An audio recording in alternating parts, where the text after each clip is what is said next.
निश्चिंत निरंतर प्रयास चलती भारतीय जनता पार्टी भारतीय जनता पार्टी को कैडरभुक्त दल ये संगठन ही शक्ति एक भारतीय जनता पार्टी आपण देखुवे केते संघर्ष पर आसी पावर को एवं यह आहरी बलवत्तर करने आहरी तल स्तर पहुंचापी केंद्र सरकार योजना राज्य सरकार योजना किपर भाव में तल स्तर जनता पाखे पहुंचब से नहीं भारतीय जनता पार्टी संगठन एवं सरकार उभय एक सेतु भाव में आम मान्य वरिष्ठ नेता जी आम सभापति अच्छे मनमोहन सामल बर्तमान से दायित्व निर्वाह करें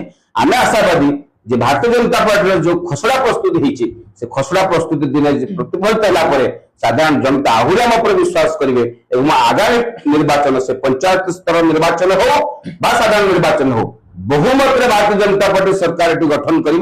आगामी 25 वर्ष पर्यंत भारतीय जनता पार्टी निरंतर सेवा कर